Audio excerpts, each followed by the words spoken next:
Yo, my worthy viewers, it's me, JD Review Master, and this is Worth a View Movies. And today I'm bringing to you an old classic, a 1954 movie, and it's called Seven Samurai. And to bring that movie together today, we have Rob from Robbie's Reviews.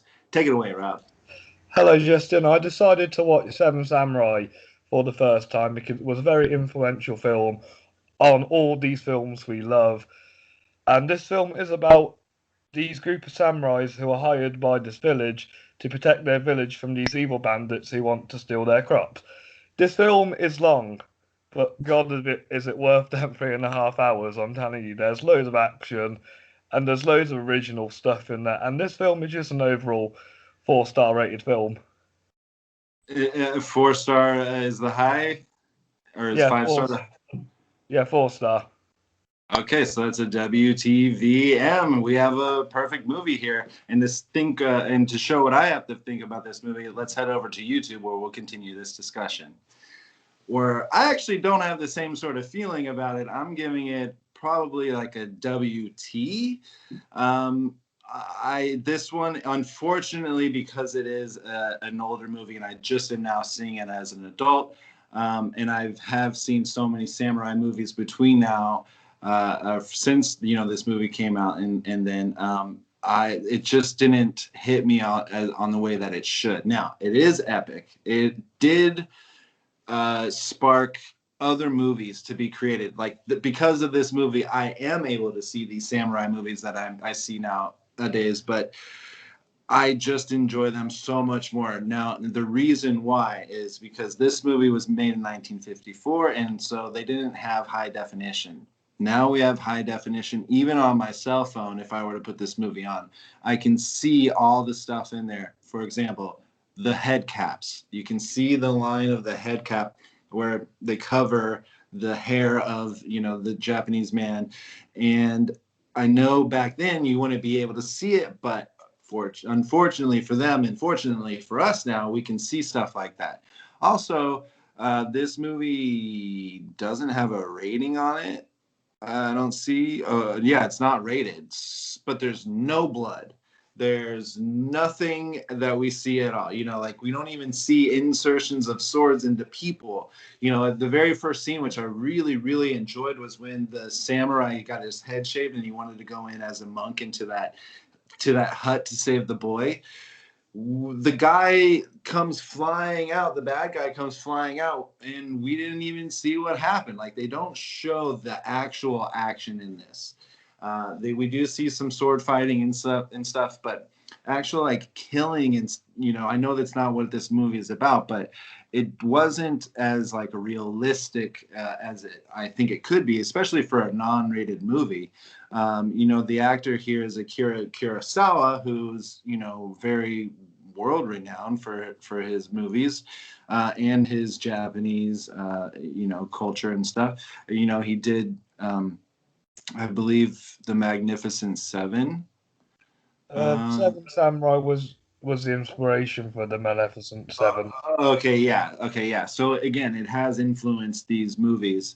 And what he did for this time is absolutely incredible. I mean, to have a 3.5-hour movie and actually to have it, go down pretty smoothly. I wasn't really bored at all in this movie. But for when I hear people, especially because I was talking on the set this past week with some people about this movie, they were like, "Oh, I love that movie. It's so good." And it's like, well, why? Why did you love it? I mean, it's a good movie, but what is there?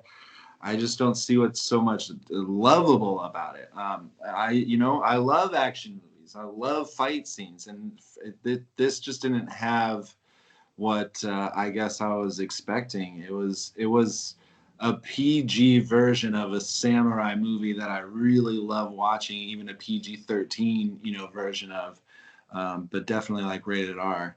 But what do you think about what I'm saying here? I get what you mean. It's more of a film you would appreciate, and that's what I got. I think in the 50s, me and you would have loved it a lot more. 100%. The reason why I put it as a 4 instead of a 5-star is because I feel like it was good more for its time rather than for nowadays. However, I still would like to introduce people to this film, and I would like to check out more of Kurosawa's stuff. Yeah, Kurosawa. Yeah, he did Ran and the Hidden Fortress. He's got some stuff that we know about. These movies that we actually have heard and that are part of the film lore growing up. But he's been around. Let's see, his last directed movie was in 1993, Madadeo. And I don't know anything about that, but he's been around for a really long time. He died I think he's like 1980. the inspiration for like directors we like Spielberg, Scorsese, Stanley Kubrick. I think he's influenced all of them because you can tell. Yeah, and Quentin Tarantino. There's no doubt. That he's influential and that this movie is. It's 100% worth the view because of what this movie represents and how it is. Because I do like the story. I love the story. I love, that they need these people to save them from these bandits that are coming in. But it really took so long for it to finally come to fruition. And then, once it did, it was just a little bit of a letdown. Again, it's just because I love action and I want to see blood and gore and heads chopped off. And this didn't have that. Doesn't mean it's not a good movie. The story to this film I already did see as a child in A Bug's Life. And to see it like brought to originality and then like look at it like from Bug's Life, but look at it from the same point of view as Bug's Life, they are kind of similar films. Yeah, and seeing The Magnificent Seven, it's totally the same sort of. It's the exact same kind of story, but told in much less time and at least with some blood and stuff. But we have WTV from Rob and WT from me. Still fantastic. Definitely a masterpiece. Something everybody should see. So if you get the opportunity, go check out Seven Samurai. It's worth a view.